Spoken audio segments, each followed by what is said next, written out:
In this episode of the podcast, we talk about what to do when you find out you didn't make it to the next round in casting. Welcome to the How to Get on Reality TV podcast with Dan Giesling, where I answer your reality TV casting questions once a week. Hey everyone, my name is Dan Giesling and welcome to the next episode of How to Get on Reality TV podcast, the podcast where we answer your casting questions every single Monday. We have an interesting one because there's a lot of emails and a lot of questions that came in over the past week or so about people wanting to know what's going on with casting and what happens because they haven't heard back yet. And so I feel like this week's question is pretty appropriate in terms of deciding what to do when you find out when you either get bad news or you don't get any news at all, which is essentially the same as getting bad news. Before we get into that, I do want to let you guys know about the video course I created. It's a great way to gain some more insight, experience, and education in the casting process, and more specifically, how to tailor it towards your specific needs, shortcomings, and things you need to work on for the next year. It includes 4 one-hour video classes that take you through the process from A to Z, and it's by far the best product outside of me. It's the equivalent of me coaching you one-on-one without me actually doing that. So you can check that out by going to howtogetonrealitytv.net/video. You can find out all the information on how to access the course there by going to howtogetonrealitytv.net/video. So with that being said, let's go ahead and jump into this week's question, which is all about what to do next in the process. Hey Dan Giesling, my name is Mike Holloway. I was calling because I recently signed up for a reality TV show and I got a phone interview and I passed that. Then I went on to my Skype interview and they told me that they would send that to a casting producer or someone above them.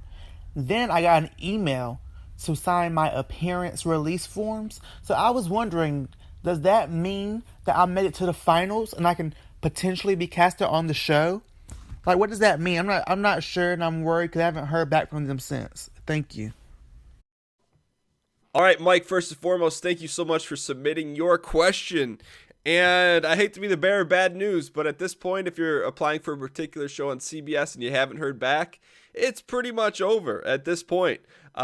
There's finals going on right now, and unless something drastic happens where someone falls out, it's pretty much over for a lot of people. And I know that's tough for a lot of people to hear, but at this point, you need to be asking yourself, okay, what do I do now? Because there's nothing you can do to change what's already happened. So what do you do now? And unfortunately, Mike, you're in this situation, and but it's not a bad situation. I know that it's easy for me to say because I've been on reality shows and I've been through the process, but this is part of the process. And the first thing you need to do is really self-evaluate and say, okay, hey, what did I do well? If someone like yourself who got a callback, who got a Skype interview, that's a good sign because it means you have what it takes to move forward. The next question is, okay, what happened? What went wrong?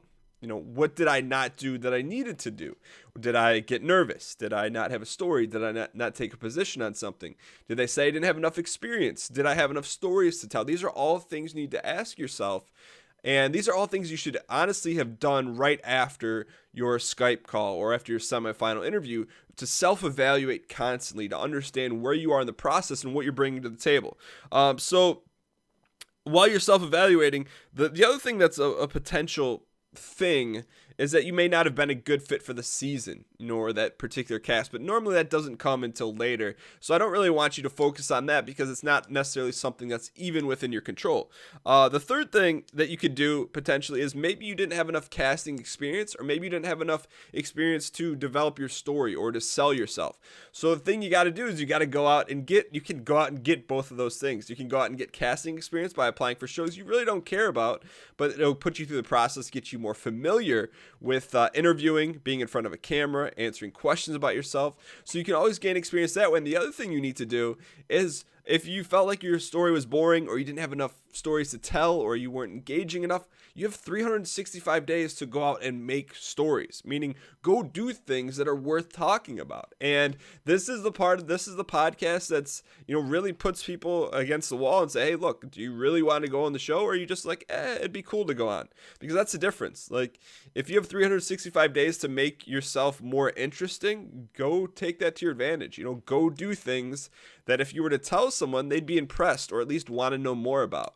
and make sure it's in with the realm of what you want to do. One of the things that, I did, not because I had a desire to do it, was I ran a marathon untrained. Now, I don't do that. I'm not saying to go do that because it's extremely unhealthy, but that's something I felt that would be unique to talk about.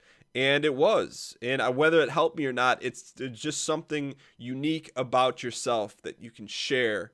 And, and don't, like a lot of people are going to say like, oh, I did a Tough Mudder. Everyone does those. So at this point, like, you need to do things that other people aren't doing, or that someone like you can't come in and say, oh yeah, I just did this. I ran a marathon untrained. Someone's probably already done that. Someone's already done a Tough Mudder. So you really need to think outside the box of things you really, really like, and then do an extreme version of that. It's not necessarily jumping out of a plane or anything like that, but just doing something outside of the norm that's going to gain some sort of attention in casting. I think a lot of people look over that because it's hard to do. It's hard to put yourself in positions that are uncomfortable.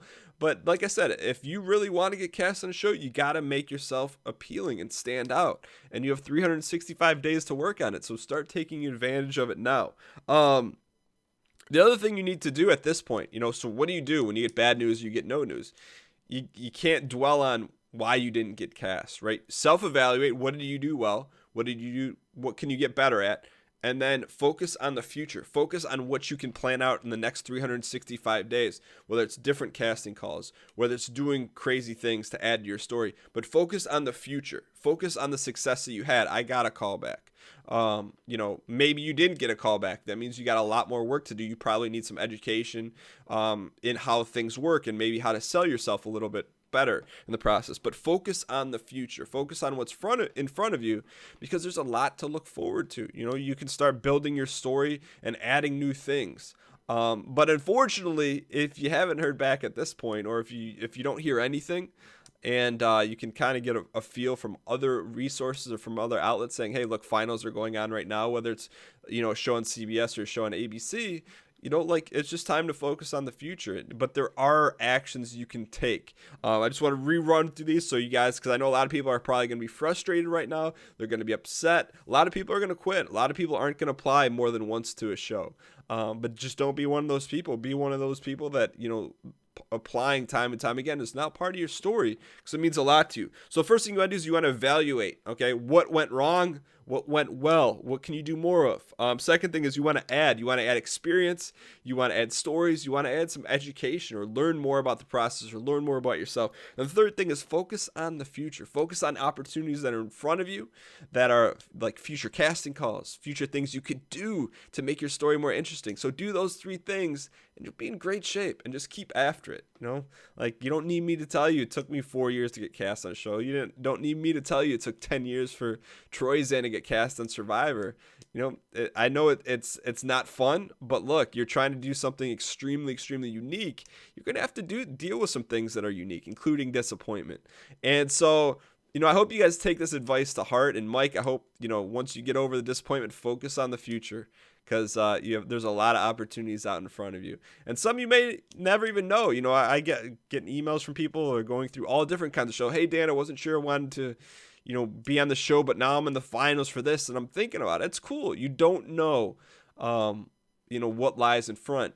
But as long as you keep putting yourself out there and focusing on the future, you're going to be all right. But Mike, as a thank you for submitting your question on the How to Get on Reality TV podcast, we're going to send you a free copy of my digital story, How a Normal Guy Got Cast on Reality TV. And if you want your question answered on the podcast, you can go to howtogetonrealitytv.net/ask and submit your question there. It's really easy. You can do it from your phone. You can do it from your computer. It's a no-brainer. And I would like the next question to be focusing on the future. Like, ask a question about, okay, hey, I got rejected, but here's where I need help. And if you want to get specific, because I'm going to answer one of those questions. If you're listening to this right now and you're like, well, Dan's not going to pick my question because he gets a lot of questions. If you ask a question saying, here's my scenario, here's exactly what happened, here's a little bit about me, what should I do next? Give me as much information you can about your story. I'm going to pick your question and say, here's exactly what you need to do. So if you're listening to this right now and you want your question on the podcast, whoever asked that question, I'm going to answer on the next podcast. But thank you guys so much for listening to this week's question. All right, so as we wrap up another episode of the How to Get on Reality TV podcast, I hope people that got rejected or got bad news or maybe are going through the finals process right now, are just understanding where they're at right now. Okay, whether you're focusing on the future or if you're in finals right now listening to this, just take advantage of every opportunity that's in front of you.